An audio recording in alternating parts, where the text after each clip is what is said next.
Good afternoon and welcome to this webinar marking the International Day commemorating the victims of acts of violence based on religion or belief, organized by the Coalition for Genocide Response and co-chaired by Fiona Bruce MP, Prime Minister's Special Envoy on Freedom of Religion or Belief. My name is Evelina Ohab and I'm the co-founder of the Coalition for Genocide Response. We are joined by a wonderful panel of experts that I will introduce shortly. This session is recorded and the recording will be available over the next few days. If you have any questions, please use the Q&A function and the panel will respond via the Q&A function or live if the time allows. And we hope to finish on time by 5:15. My colleague Jess Templeman will monitor the questions. In May 2019, the UN General Assembly passed a resolution establishing the International Day commemorating the victims of acts of violence based on religion or belief, to be marked annually on 22nd of August. The establishment of the day was not an end goal in itself. This day is intended to provide a springboard towards action to address the growing issue of violence based on religion or belief. And address we must. Over the last couple of weeks, we have been following the escalating situation in Afghanistan. Even before the Taliban takeover, the situation of religious minorities in the country was dire, with religious or belief minorities being harassed, intimidated, discriminated against, and persecuted. Among them, the Hazara community has been facing existential threats that have not been addressed.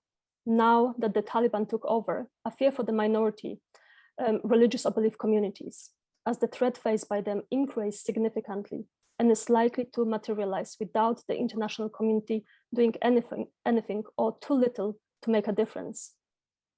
Some countries announced that they will resettle 20,000 of Afghans within 4 or 5 years. Knowing what the Taliban are capable of, those people at risk do not have 4 or 5 years in Afghanistan. An emergency has occurred and we need to respond to it as an emergency.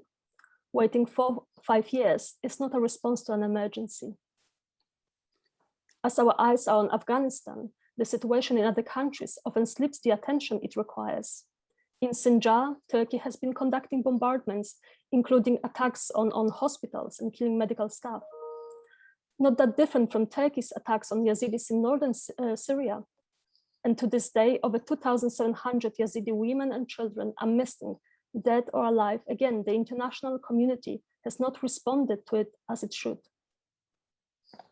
In Nigeria, Boko Haram and other Islamist terror groups are perpetrating attacks on a daily basis, but we hear little about them. While the government claims to try to address it, it addresses only the terror-related element of the crimes, not the ideology behind it. Indeed, over the years, the government has done little to address harassment, intimidation, persecution based on religion or belief, and even conducts its own crackdown on religion or belief. Among recent examples is the case of Mubarak Bala, the president of the Humanist Association of Nigeria, who has been detained for nearly 500 days in Kano State, Nigeria, for allegedly posting blasphemous Facebook posts. In Pakistan, religious minority women and girls are abducted, forcibly converted, and forcibly married to their abductors and subjected to sex slavery. Minority women and girls are also common victims of rape, as the perpetrators know that their acts will most likely not face any punishment. In a most recent case, a 3-year-old Christian girl was raped by a man who may escape justice. Around the world, religious and belief minority women and girls have been subjected to rape and sexual violence as a weapon of war, as a weapon of genocide, as a weapon of crimes against humanity. This will only continue as we have shown the world that they can get away with it. There will be little, if any, consequences for the atrocities. What kind of message is this? These are only a few short examples, and I'm sure that our panelists today will refer to some of them and comment upon. While marking the UN Day, the speakers will discuss required responses to acts of violence based on religion or belief, focusing on how to help individuals and communities after such violence occurs and how to prevent such acts in the future. And now I would like to give the floor to Fiona Bruce, Member of the British Parliament for Congleton and Prime Minister's Special Envoy on Freedom of Religion or Belief. Fiona, the floor is yours. Good afternoon. As the Prime Minister's Special Envoy for Freedom of Religion or Belief, can I welcome you to this important event today, marking the 2021 UN Day commemorating victims of violence based on religion or belief. Thank you in particular to our eminent speakers from many parts of the world. I know you are, as you listen to them, going to find what they say fascinating, informative, and challenging. It gives me particular pleasure to be co-chairing this event with Dr. Ewelina Ochar, not only because it's been my pleasure to work with Ewelina now for very many years, and I know her passion in standing up for the right of freedom of religion or belief for all, but also because without Ewelina, we may well not have been here today. This important international day may never have come into being. It was Ewelina who initiated this proposal to the UN, who obtained support for it from different countries, and who authored the first draft of the UN resolution, which successfully ensured its official adoption, a resolution I'm proud to say of which the UK was a co-sponsor. That was just a few years ago. Since when this day, or at least 22nd of August to be exact, has become increasingly important. But sadly, such acts of violence have not ceased. Ewelina is, of course, absolutely right. Violence attacks on people simply because of what they believe are happening all over the world, often involving life-changing events. The loss of a job, education, home, livelihood, physical or mental well-being, access to justice, even life itself. All this is happening to countless people around the world every day and in many different countries, simply because of what people believe. And I know today you are going to hear, as you already have from Ewelina, of many different and harrowing examples. And as the Prime Minister's Envoy for FORB, it's a key part of my role to challenge this. For example, through my work on the Bishop of Truro's review to ensure that the UK Foreign Office, the FCDO, increasingly plays its part to comprehensively and effectively respond to religious and belief persecution globally, and to ensure that the FCDO is equipped to tackle this growing phenomenon effectively going forward. But there is even more we can do if we work together with other members of the international community. I see this from my work as the UK representative on the International Religious Freedom or Belief Alliance. This is a growing network of 33 countries committed to championing freedom of religion or belief around the world and, importantly, to challenging its abuses. Together, our collective voice and action can be stronger than our individual voices. And that's why I'm so pleased that one of our speakers today is the current chairman of this alliance, my colleague, Jos Dumas from the Netherlands.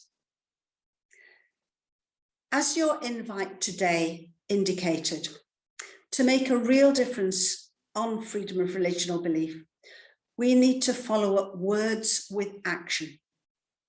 That's why I'm delighted that the UK will be hosting an international ministerial conference on freedom of religion or belief in the summer of 2022, bringing together government ministers from around the world, civil society, activists, and importantly, survivors of breaches of FORB, people from whom we can learn how to effectively challenge and counter breaches of freedom of religion or belief and promote best practice. People like the lovely Helen Bahane, who you will hear from at the end of our speakers about how she suffered as a result of her faith and belief. And there is nothing more moving or motivating than to hear from a survivor in this way. Finally, to consider what together we can do to strengthen FORB around the world in terms of action. Before I hand back to Evelina to introduce our speakers, I have been asked to draw your attention to a new initiative launched to mark this day by the All-Party Parliamentary Group for Freedom of Religion or Belief in the UK Parliament. This is a large group of members of Parliament, MPs and members of the House of Lords, about 138 altogether, committed to promoting FORB. And the new initiative is this. It is a long-term project to support prisoners of conscience, people imprisoned for their faith or beliefs. We are proposing to partner them or link them with individual members of Parliament or members of the House of Lords. They will commit to advocating on behalf of those individual prisoners, to speaking out on their behalf, and to do so long term. You can get more information about this project on the website appgfreedomofreligionorbelief.org. One of the vice chairs of that all-party group is Lord Alton. And as he says on launching this initiative, along with the chair of the all-party group, Jim Shannon MP, the last few days have been dominated by the appalling news from Afghanistan and the ever-growing fear of what this will mean for women and girls, religious minorities, and countless others. But even whilst we are focused on Afghanistan, we must remember that elsewhere in the world, atrocities based on religion or belief have not stopped. We need to find solutions to help all those at risk. And indeed, that is why we are here today. Thank you for showing your concern by joining this meeting, by being a part of today. And I hand back now to Evelina Ochab. Thank you very much, Fiona. And now I'd like to give the floor to Archbishop Angelos, Coptic Orthodox and Archbishop of London, and the founder and director of the Coptic Orthodox Public Policy and Advocacy Office, Rev Semi. Sayedna, the floor is yours.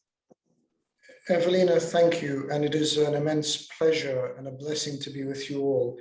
At the risk of repeating what Fiona has said, Evelina, I think we owe an incredible debt of gratitude to you personally for the recognition of today and for the work you have done so tirelessly on this issue. Someone who comes from a European background, who may not have lived this experience personally, but have advocated for those around the world, some of whom are members of my own community, and some of those who are members of communities that my church are in very strong fellowship with. So I thank you for that. And thankful to all of you for taking part in this, whether you are panelists or are attending. Of course, what we've seen around the world unfolding has never been instantaneous or sudden. It has always been a process, a very slow and meticulous, often programmatic and orchestrated process of alienation, marginalization, persecution, and then that tragically in some cases leads even to genocide and ethnic cleansing. We cannot deny the fact that religion and or belief are an incredibly important part of the lives of billions around the world. Although from our own Western perspective, we draw a line between religion or belief and our day-to-day lives, for many around the world, that is not the case. For my own community and for communities around the Middle East and North Africa, for communities of all faiths and beliefs, their faith and belief is a core part of their identity and who they are. And so to be deprived of that is not only criminal, but it dehumanizes them because it takes away part of who they see themselves as being. We've seen this happen. There are ongoing atrocities through the work of the Caliphate and Islamist groups, continuing in Syria and Iraq, And most tragically, as has been unfolding before our eyes over the past days in Afghanistan. We've seen attacks against the Rohingya community in Burma, against the Uyghur community in many parts of the world, particularly in China, and of course, the tragedy that we are seeing in the region of Tigray in Ethiopia with our sisters and brothers there. This shows us that we need to continue to be vigilant. We cannot be dictated to by news feeds or news, whether it be mainstream or on digital platforms, because people are distracted very easily. And yet the concern continues on a day-to-day basis. This is not merely a news item for many billions around the world, but it is about day-to-day existence, not only about the quality of life, but about existence in and of itself. It is life we are speaking about now. And so for us to mark this day is important because it recognizes the struggles of so many. And in our humanity, as we see ourselves not only as a developing, but a developed world in the 21st century, where characteristics like religion and or belief are seen as part of our identity, we cannot turn a blind eye to violations. We cannot turn a blind eye to laws being broken. We cannot continue to put political interests before humane and humanitarian considerations. We cannot continue to be tribal, just looking at ourselves. As a Christian clergyman, I cannot, in conscience, just look after my own people. But of Christians around the world, of people of faith around the world, of people of belief around the world, and even of those who choose not to have a faith or a belief, which I may not agree with, but in the humanity that we share, I must continue to advocate for because it is the right thing. And I know on this panel, I am well and truly preaching to the choir. And to those of you who have joined this call, that would be the same. But I think it is for us to continue to raise our voice and to continue to speak with one voice collaboratively and holistically. It is wonderful to see people on this panel who are policymakers, who are political leaders, who are advocates, who are those who have faced persecution themselves. And it is only when we all stand together that we continue to make a difference. Finally, we've seen good things happen though.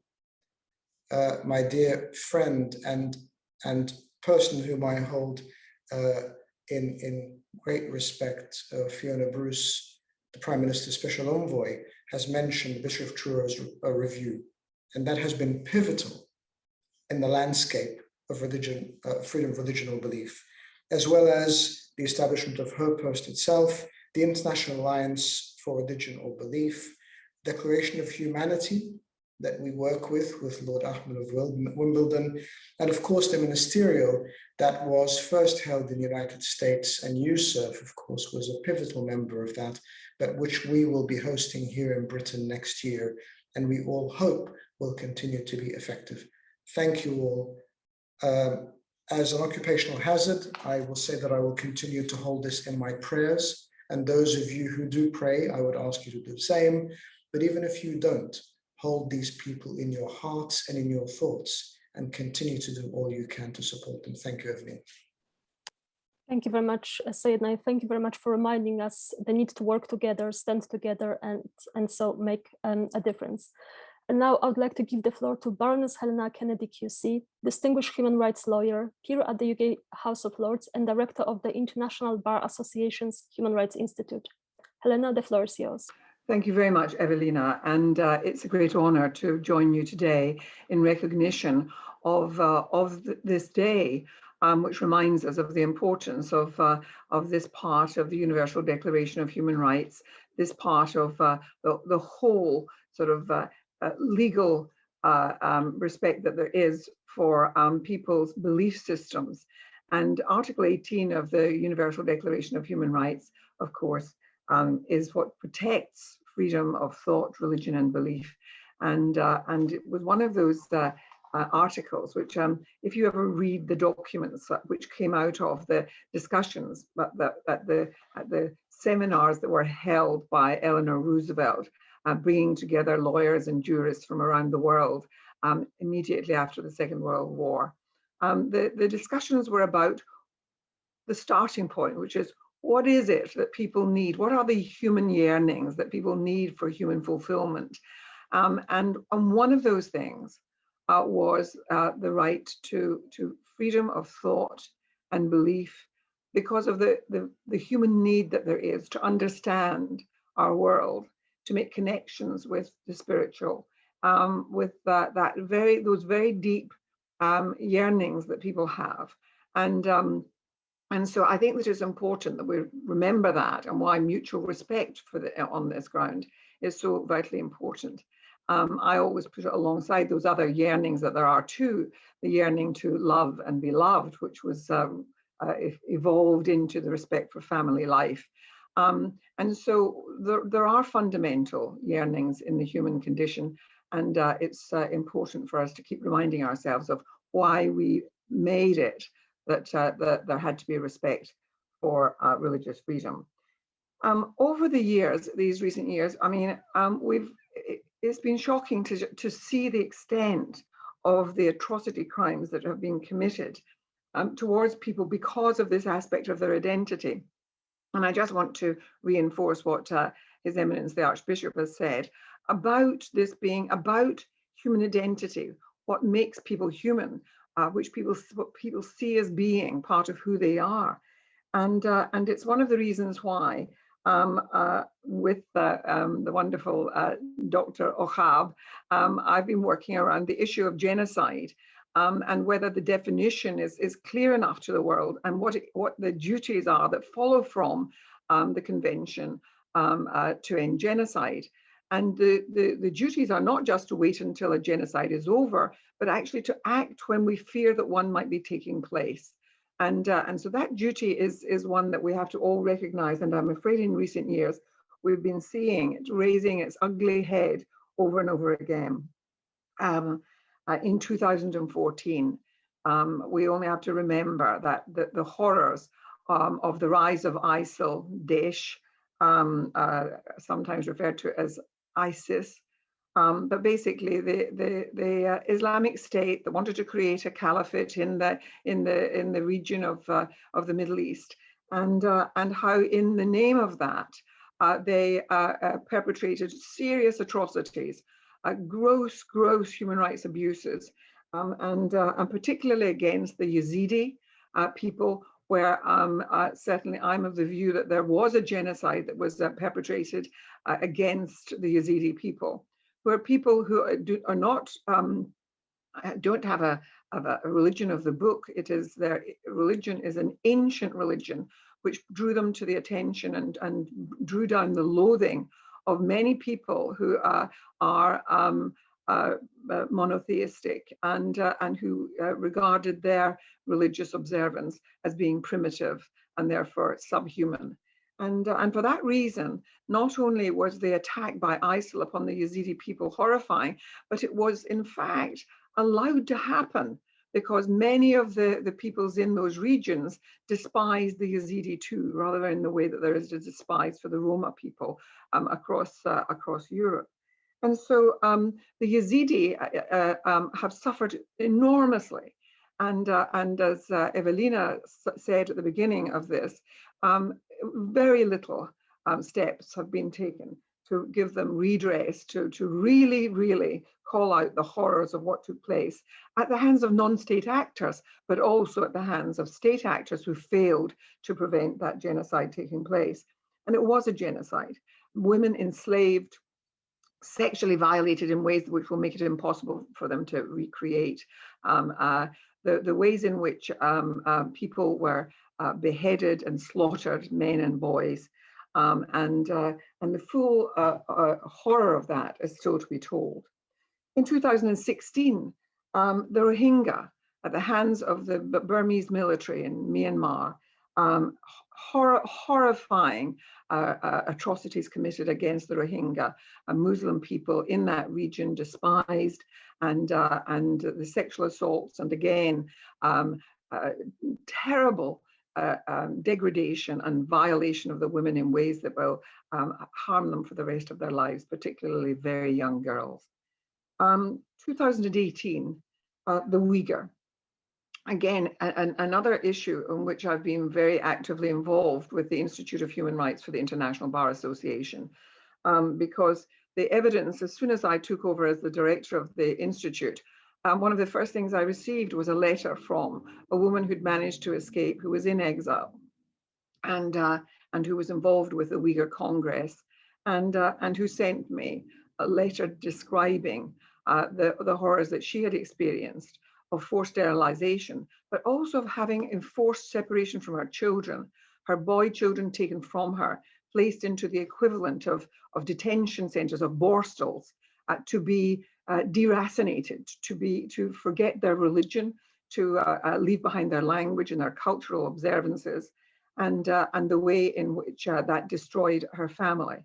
The ways in which places of worship have been destroyed, and we know that because it's recorded from drone film footage, which again, I've had the opportunity of seeing. The ways in which burial grounds of the Uyghur Muslims have been destroyed. And then, of course, now in these more recent months, the horrors of Ethiopia and what has been happening to the Eritreans, the Tigrans, and there seems to be no end to it. Evelina also spoke about what's been happening in Pakistan, because we have been working on the forced marriages that have taken place of Christian girls in order to abandon their religion, are forced into marriages, and in fact often raped and impregnated in an effort to make sure that those marriages do take place. The rise of anti-Semitism all around Western countries and places that we thought had become democracies, seeing the rise of this really virulent and ugly sense of dehumanizing of a whole people. I was in Budapest only last year for a meeting with human rights workers who work with the immigrant community.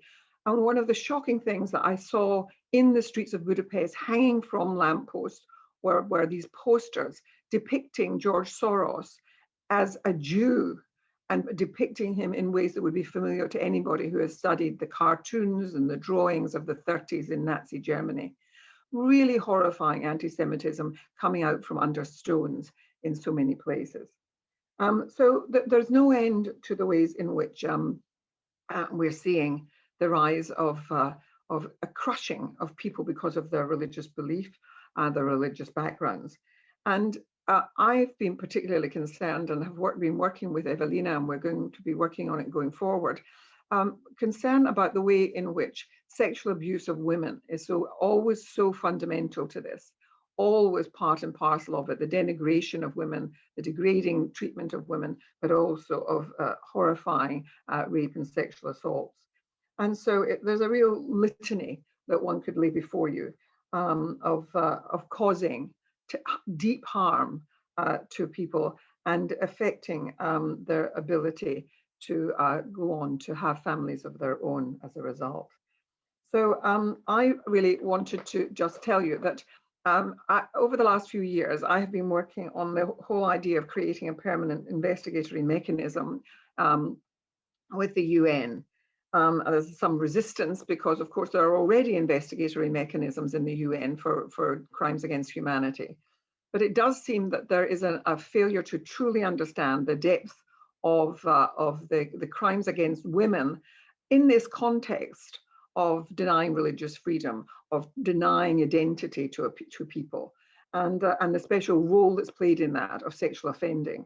And so there has to be a proper cohort of investigators and lawyers who can handle this with gender sensitivity, with cultural sensitivity, because the women themselves are often don't have the language to describe what has actually happened to them, and are so inhibited from describing the shame that they are made to feel, although it's been perpetrated against them in these most horrifying ways.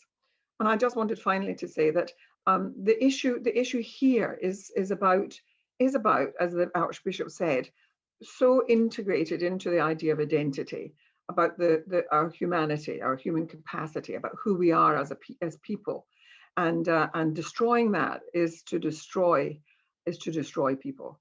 So it is wonderful that Evelina achieved as much as she has in having this really brought to the fore in the international community. This is a fundamental human right. I'm proud to be here with you today.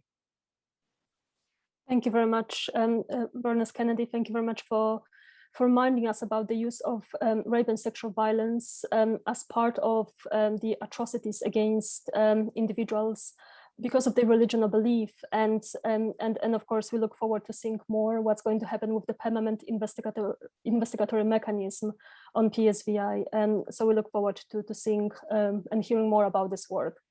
And now I would like to give the floor to Ambassador Jos Duma, Special Envoy for Religion or Belief, Chair of the International Religious Freedom or Belief Alliance. Thank you very much. Thank you, Evelina and Fiona, for taking this initiative. It's the 3rd anniversary, and it is needed to have such a discussion like we have. And thank you for inspiring us with sort of a concept paper, telling us what we should address today. And very important, you said to us, the day is intended to provide a springboard towards an action plan. Okay, that's one. And it's the establishment of this day should not be an end goal in itself. And we must address the issues that we discuss as a matter of urgency. And you want us to present responses to the acts of violence based on religion or belief, focusing on how to help individuals and communities after the violence. And also you call us to share ideas on prevention. Well, it is a very long list that of victims that we are discussing today. And you mentioned a number of individuals and groups, and Baroness Helena again was very personal and direct to us in addressing issues and people. Thank you very much for that, tasking us as governments. But okay, now a bit more boring approach from a government official. Atheists, Baha'is, Buddhists, Christians, Hindus, humanists, people holding indigenous beliefs, Jews, Muslims, Yazidis, so many people have suffered discrimination, violence, or even persecution because of their faith or the lack thereof. And this 22nd day of August is dedicated to commemorating those who have become victims. It is of utmost importance that we will never forget those victims and learn from their suffering. And we should learn also as governments from their suffering to prevent future discrimination, violence, and persecution based on people's religion or belief. Unfortunately, the mere creation of this International Day is not sufficient to end intolerance, discrimination, and acts of violence against persons belonging to religious minorities. And COVID-19 has demonstrated that religious minorities have been blamed, and I could add again, for the spread of the pandemic, and that they did not always have equal access to healthcare and social services. Moreover, worldwide laws exist that are seemingly non-discriminatory, but de facto have a disproportionate negative impact on religious minorities. An example thereof, and they have been mentioned, are blasphemy laws. A law that sometimes even carries the death penalty with it. And then, even if accused are acquitted, personal safety is not always guaranteed. In this regard, not only states, but regional organizations, national human rights institutions, non-governmental organizations, religious bodies, the media, and civil society as a whole have an important role to play in promoting tolerance and respect for religious diversity and in the universal promotion and protection of human rights, including freedom of religion or belief. And the promotion of freedom of religion or belief and freedom of expression are interdependent, interrelated, and mutually reinforcing, and both rights are essential in the fight against all forms of intolerance and of discrimination based on religion or belief. And we had exactly on this last sentence, we had a correspondence in the UN framework when we drafted a statement for this year's anniversary of this day. So it is very important that we always respect this interdependency, the interrelatedness, and the reinforcing character of both rights. The Netherlands Parliament is following developments closely and is in close communication with the Netherlands government, leading to, for instance, the creation of the Office of the Special Envoy for Religion and Belief, and to the Netherlands joining the International Religious Freedom and Belief Alliance. Government and Parliament regularly discuss developments and strategy inspired by reports from missions abroad and reports from international NGOs. I mentioned reports by Open Doors and Humanists International. And today I'd like to highlight the annual Open Doors report on gender-based religious persecution, calling for governmental and international actions. Governments, faith-based organizations and NGOs may differ on the exact figures of persecution, but we should never forget that behind those figures are individuals, people, creatures. By joining alliances like the Earthbar, we hope to enforce the necessary action, cooperating with like-minded, and we might not always be like-minded in the essence of what FORB might lead to. But we might be like-minded, and that is what we concentrate upon in the Earthbar, on the necessary action to promote the freedom. So there is a difference. The FORB is one of the human rights. Some of us hold that one human right more important than others. The majority does not. So together we are like-minded in the action we want to take to defend and propagate FORB. By joining alliances like Earthbar, we hope to enforce this action. And we also actively support the work of the UN Special Rapporteur on FORB and invest in initiatives like the Istanbul process, where we try to reconcile freedom of religion and freedom of expression. All states and individual actors need to practice what they preach. We need to follow up what we agree upon in the framework of the UN and in regional organizations like the OSCE. We should take reports seriously that are produced by and for the Human Rights Council and by the UN special procedures. And we fail, I should add, and we should not, I should add. As recognized in the UN resolution initiating this International Day, it is of utmost importance to provide victims of acts of violence based on religion or belief and members of their families with appropriate support and assistance. In this regard, the Netherlands has allocated funds to provide psychosocial services for survivors of religious persecution. A holistic approach is applied in which psychosocial support trainings and social integration components are combined to assist victims of religious persecution. It's not only the physical persecution, it is also the psychological persecution, as you addressed in the concept paper. Not only survivors of religious persecution are assisted through this program, but also human rights defenders who are working with victims of religious persecution and are likely to be exposed to secondary trauma. Let me assure that the Netherlands stands in solidarity with all victims of persecution and reaffirms its commitment to combat acts of discrimination, violence, or persecution against individuals on the basis of their religion or belief. No one should ever experience violence because of his or her beliefs, and we should take action together. Thank you very much. Thank you very much. Thank you very much for reminding us about the very important work done by the Netherlands and also the Alliance. And also reminding us that behind the numbers, the massive numbers of people persecuted because of their religion or belief, there are real people, and we need to have a very victim-focused approach in addressing the atrocities. And now I would like to give the floor to Nadine Menza, Chair of the US Commission on International Religious Freedom. Nadine, the floor is yours. Thank you so much, Dr. Evelina Ochab, and also the Honorable Fiona Bruce for inviting me to join you on behalf of the U.S. Commission on International Religious Freedom, or USCIRF, to talk about this important day. And also thanks to you, Dr. Evelina. I did not realize your role in the adoption of this important day, and that's really special. Thank you for all the work that you do on all of these topics. And of course, as you mentioned, we're all heartbroken watching the situation in Afghanistan, with so many of us working 24/7 to help religious minorities because of the Taliban's long record of violence against those who don't share the distorted view of Islam.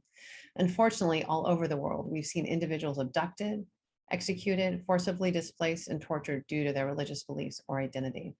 In Iraq, we just commemorated the 7-year anniversary of the Yazidi genocide, with ISIS having executed the men and the older women, abducting young women and children, and subjecting them to sexual slavery by taking young boys to be soldiers. And just under 3,000 Yazidis remain missing, with no robust international coordination to find them. Syriac, Assyrian, Chaldean Christians and Shias were also victims of that genocide and subjected to horrible violence by ISIS and forced to flee their homes and communities. And justice and accountability are still too far away. Just this past week, as you've already heard, Turkey has conducted numerous airstrikes on these same communities in Sinjar and northeast Syria, still struggling to recover from this genocide, killing members of the very communities who survived ISIS genocide in 2014. The US and the international community have remained silent because of the complexities of their relationship with Turkey, meaning this violence will likely continue. That simply should not be acceptable to any of us. In Nigeria, non-state actors like Boko Haram and the Islamic State have abducted and executed dozens of individuals based on their religious beliefs, including Leah Sharibu, who turned 18 this year, passing her 4th year in captivity for refusing to abandon her faith. In December, Christmas Eve attacks on Christian communities resulted in the death of 12 people in Garkita, while in May, dozens of Muslim worshipers were abducted from a mosque during Ramadan prayers.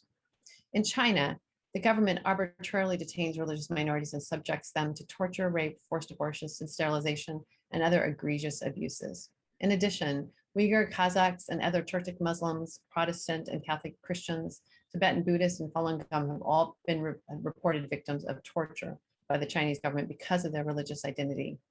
Earlier this year, the US designated the horrific atrocities and mass detention of Uyghur Muslims as genocide.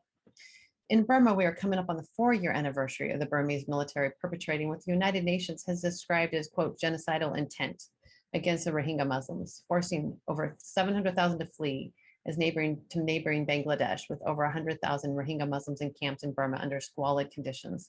Since the coup in February, the Burmese military has picked up its air strikes and indiscriminate attacks against the larger Christian areas of the Kachin, Karen, and Chin states. And there are many more examples around the world. It is critical to the US, to our interests in the US and those of the international community, that we reduce and address violence against individuals based on their religion or belief.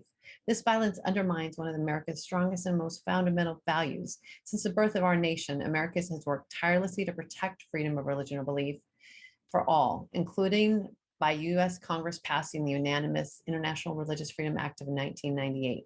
Through this legislation and its continued implementation, the US government has demonstrated a commitment to freedom of religion or belief around the world and efforts to counter violence based on religion and belief. But it's not just American values at stake. Violence based on religion and belief also violate international law and undermines legal norms and pillars on which we've grounded the modern global order, mechanisms on which we all rely upon for peace and to protect freedom for all people. Moreover, a growing body of research shows that violence against individuals based on their religion or belief exacerbates conflict, increases the risk of atrocities, and contributes to fragility and stability. Both the US government and the United Nations Security Council have acknowledged that conflict, atrocities, and fragility are global problems that threaten international security. And finally, this violence undermines democracy abroad, Freedom of belief, thought, and conscience are integral to any healthy democratic process. When state and non-state actors inflict violence based on individuals' beliefs, they stifle dialogue and normalize restrictive and authoritarian practices. Over the past year, the US government has made some decisions that strengthens and supports efforts to reduce violence based on religion and belief abroad. USERF very much welcomed the recent US government sanctions on both Chinese and Burmese officials in response to their ongoing violence against religious minorities. We were also pleased that the US State Department announced it would provide an additional $155 million in humanitarian assistance for Iraq, contributing a total of over $200 million for fiscal year 2021. That aid will support Iraqis who were displaced by ISIS, including several religious minority communities in the country. We also are pleased to see stabilization funds released for Northeast Syria to help them recover from the fight against ISIS that destroyed entire communities. And we applaud the decision by the State Department in December to designate Nigeria a country of particular concern for engaging in and tolerating ongoing, systematic, and egregious violation of international religious freedom. We urge the administration not to lose momentum on addressing violence based on belief in Nigeria and throughout West Africa. Of course, there's so much more work to be done, and supporters of international religious freedom must be tireless and diligent in pursuing all avenues to reduce violence based on religion and belief. Like-minded governments must work together to adopt a multilateral approach and take coordinated policy actions to hold governments accountable for state-inflicted violence. We must also include in our approach a commitment to holding accountable perpetrators of violence committed against religious communities, whether state or non-state actors. The US government should play a leading role in ensuring that perpetrators of these horrific crimes see their day in court by leading the call for domestic and hybrid tribunals and other avenues where justice and accountability will be served. In addition, the US government should publicly support the investigation of these crimes, provide documentation to support prosecutions, providing technical assistance to build the capacity of the domestic courts, and funding tribunals. The US government's engagement in these processes can also help to garner support from other countries and affirm the international community's collective commitment to justice and accountability. And finally, the international community must work together to strengthen and uphold the global infrastructure for preventing mass atrocity crimes, including early warning mechanisms designed to detect the growing risk of violence against religious minorities and other vulnerable communities. But that also means speaking up when countries target vulnerable communities instead of looking away. As we've seen recently, that is easier said than done. Governments need to listen to these mechanisms when they sound the warning bells and react with all due haste, precision, and commitment to prevent violence before it happens. In the US, we passed the Elie Wiesel Genocide and Atrocities Prevention Act in 2018, authorizing the administration to identify and work to prevent impending atrocities in select countries. And we encourage other countries to establish similar mechanisms to help share the burden of this important work. I have no doubt that we are up to the challenge, but we must be determined to do better if we are serious about this important work. I look forward to continuing to engage with all of you to contribute on these ongoing efforts and to reduce and address violence based on religion of belief. And I'm grateful to you for this opportunity to join me. Thank you.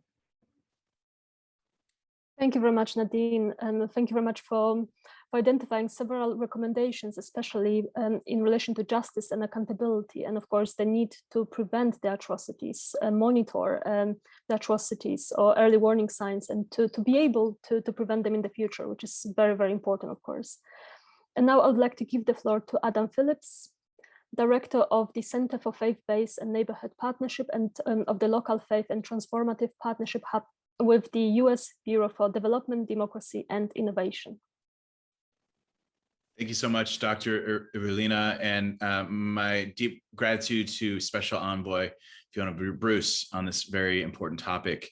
And our hearts and so much of our activity today and into this week ahead are with the efforts on the ground in Afghanistan, as well as for USAID, our work in Haiti after the devastating earthquake from a week plus ago. Good morning, afternoon, and evening, everyone. My name is Adam Nicholas Phillips, and I'm the director of the Center for Faith-Based and Neighborhood Partnerships and of the Local Faith and Transformative Partnerships Hub at USAID. On February 14th, President Biden issued an executive order reestablishing the White House Office of Faith-Based and Neighborhood Partnerships and its coordinated network of centers embedded across federal agencies, including USAID. This bipartisan initiative reaffirms America's longstanding commitment to partner with religious and secular organizations in pursuit of serving people in need. The executive order calls upon the centers to, among other things, strengthen pluralism in our approach to solving social challenges. I first started back in March of this past year and have previously been on your side of the screen as a faith leader myself, as a pastor, as an activist, as an NGO leader. So my heart is very much in this work. When I joined USAID earlier this year, I noted USAID's unequivocal dedication to protecting religious minorities and people at risk of persecution around the world. We are committed to these programs because they reflect the administration's and USAID's principles and American values. Since then, I've had the opportunity to travel to Rome at the invitation of the US Embassy to the Holy See. I met with members of several faith-based organizations, including Caritas, Quam, OBSI, Jesuit Refugee Services, and San Egidio, to discuss their international programs. I sat with members of the Dicastery for Promoting Integral Human Development, including Cardinal Turkson, Tebaldo Vinciguerra, and Sister Alessandra Smerilli, with a particular focus on the role of faith partners supporting WASH and COVID-19 programming. I was also able to meet with the Justice, Peace, and Integrity of Creation Commission to hear from the religious sisters working on the front line of global challenges such as health, conflict, climate change, and human rights, as well as to meet with Cardinal Tomasi on the ongoing crisis in Ethiopia. This critical alignment demonstrates the unique opportunities governments and religious leaders have to collaborate around the shared concerns of our day, from COVID-19 to rampant food insecurity, unprecedented economic downturn, and the global refugee crisis, as well as the emergency in Tigray, Ethiopia, as well as the ongoing concern around Uyghurs and Rohingya as well, to model evidence-based solution-oriented engagement between government and civil society. To these points, last month, I joined Administrator Samantha Power with staff from across the agency at the inaugural civil society-led International Religious Freedom Summit in Washington, D.C. During the event, I heard from and met with survivors of religious persecution, like Tursunay Ziwuddin, who escaped Chinese genocide against the Uyghur people, and YY Nu, a human rights activist and former political prisoner in Burma. As Administrator Power reminded those in attendance, the right to freedom of religion or belief is at the core of our society. The summit provided the opportunity for USAID and the rest of US government to uphold our defense of this essential human right by continuing to, in the words of the administrator, quote, elevate our engagement with faith leaders, embed interfaith dialogue in our diplomatic efforts, and bridge differences so we can stand together against the tide of fear and violence perpetrated by those who seek to repress religious freedom. In early August, the administrator demonstrated her determination to live up to our commitments. She attended 2 events recognizing the anniversary of the Yazidi genocide. The commemoration acknowledged that while 150,000 Yazidis have returned to Sinjar, nearly 300,000 remain displaced from the district, fearful of a resurgence of violence as the perpetrators remain free and have thus far escaped accountability for their crimes. In order to implement sustainable solutions, USAID and our partners will continue to work with local communities and government administrators to rehabilitate homes and provide psychosocial services to those in the region. Furthermore, without legal repercussions, perpetrators are empowered while minority groups are threatened. USAID will maintain its connection with the Iraqi and Kurdish regional governments and support their efforts to persecute those who perpetrated genocide, ethnic cleansing, and crimes against humanity. Yesterday, USAID acknowledged the International Day commemorating the victims of acts of violence based on religion or belief, a day recognized by the United Nations to honor those who have been victimized by acts of violence against groups and individuals based on their religion or belief. As always, the agency's commitment towards religious freedom is unwavering, and we will continue to support persecuted communities under our mandate to serve our neighbors in need around the world. I greatly appreciate the opportunity to participate in this virtual event. I look forward to hearing from the international panel as they continue to draw on their past and present experiences to share the most effective means of responding to acts of violence based on religion or belief. We will continue to advocate for international religious freedom and for the protection of religious and ethnic minorities, and look for opportunities to collaborate at home and abroad. USAID remains steadfast in support of persecuted communities and defending human rights. Across the agency, dedicated staff respond to human rights violations, prevent atrocities, preserve culture, and protect religious freedom for all people. These human rights efforts are part and parcel to the work of USAID and are a critical part of the agency's work. As we move forward, USAID's Center for Faith-Based and Neighborhood Partnerships will partner with the agency's regional bureaus, staff in the field, our interagency colleagues, and diverse faith communities to mobilize resources as we continue addressing these needs. In doing so, the center will streamline and coordinate the agency's religious engagement and religious freedom efforts, grounding them firmly on the foundation of pluralism to uphold and advance human dignity for all. And as we move forward, we will embody FB&P's vision to bring people of all backgrounds and beliefs together to meet our challenges, perfect our union, and restore the soul of our country. Thanks so much for your invitation, for having us today. Thank you very much, Adam, for explaining the work done by the US on the topic and your assurances as well that this is going to be one of the main focuses for the work done by the US in the future. And now I would like to give the floor to Helen Berhane, Eritrean former prisoner of conscience and advocate. Helen, the floor is yours. Thank you, Evelina, for the information, for the hard work. Of course, Fiona. My name is Helen Berhane. I'm from Eritrea, capital city Asmara. In 2002, the Eritrea government recognized only 4 religious groups: Orthodox, Catholic, Evangelical Lutheran, Sunni Islam. But even though those groups suffer, for example, the Patriarch Abuna Antonius, the Orthodox Church was under house arrest since 2007. By 2002, I was a member of the Rema Church, which at that time was the largest Pentecostal church in Asmara. In February 2004, I was teaching a group of around 19 young people when the police raiding house at around 2 a.m. Most of them were totally drunk. They beat us severely on our heads with stick before take us to the police station.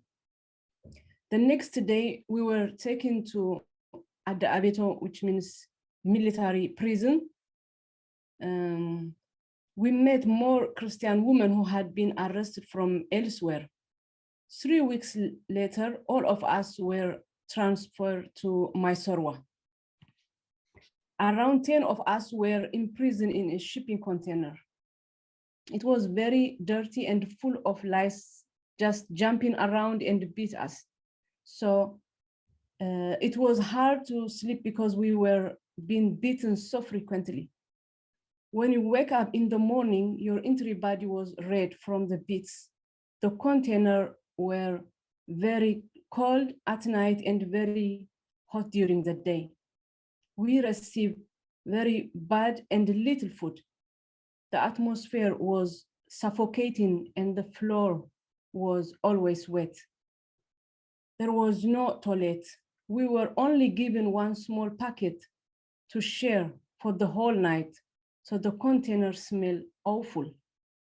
More and more Christians arrived in the container who had been arrested in raids. Eventually, some non-Christian women were also detained with us. We were always tortured. If you refuse to sign a paper abandoned in your face, they did many terrible things to you. At that time, they did not rape women, but today, rape is common. I continue to refuse to sign the paper, so they decide to punish me. I was put in a container with a woman who had a serious mental illness. This poor lady kept me awake day and night as she's screaming and jumping around the container at night. She would bang on the metal walls. She was violent and unpredictable. So I had to be alert even when I was exhausted. She beat me many times. If I tried to eat, she would knock the plate from my hand. So I lost a lot of weight at that time. I was in prison with this lady for 10 months. I kept going only because of my faith. Prayer 3 times in the day, 3 times at night. I have been and experienced terrible things. But because of my face, I had inner peace and kept smiling. That angered the guards and they would torture me even more. The last time I was tortured was because they found a letter of encouragement that I had regular wrote to encourage fellow prisoners. The person I had writing to used to be a guard, but had been caught, escaped to Sudan. He gave the letter to the guards to reduce his sentence. I was taken to the container. They made sit on ground and asked where the Bible was that I used to research the scripture in the letter. I said I did not have one and that the words were in my head. They replied, okay, so we can destroy them. They began to attack my head with their feet, hands, and anything else they had. Other prisoners screamed at that time to stop. They eventually stopped and threw me back to the container. I had terrible headache all night. The next morning, I was chained and taken to a room for more torture. The guard beat me countless times with all his might, taking 5 minutes break to regain his strength, and asked me over and over to renounce my faith. He targeted my hands and fingers, saying, those are the one doing this writing. My entire body was swallowed and shocked involuntarily. He was shouting as he beat me while I kept silent. He continued until he had no more strength. He then called the guard and shouted, get her out of my sight. I was dizzy. My body was deep red and blue. I was unable to walk, so they dragged me back to the container. They tried to chain me, but my hands were too swollen to fit in the chain. I only began work again a few years ago after being treated in my adopted home, Denmark. I was in prison for 32 months in total. Today, I'm free, and when I'm seeing a shipping container, it's hard for me to imagine how I survive. However, because of my faith, my experience made me stronger. So now when life is easy, I am not afraid to speak out on behalf of the hundreds of others who still are in the terrible situation and cannot speak for themselves. Some of the pastors who have been detained since 2004 and arrests are continue. Some are even dying and their family are not informed. Now, the Eritrea president has exposed his human rights violence to Ethiopia, where I have been seen video. Tigrayans suffer the same kind of torture I experienced in prison. So as we remember victims of acts of violence based on religious or belief, I strongly request that international community does everything to ensure freedom for every prisoner in Eritrea and elsewhere, and justice for every victim. Thank you, everyone, and voice for the voiceless.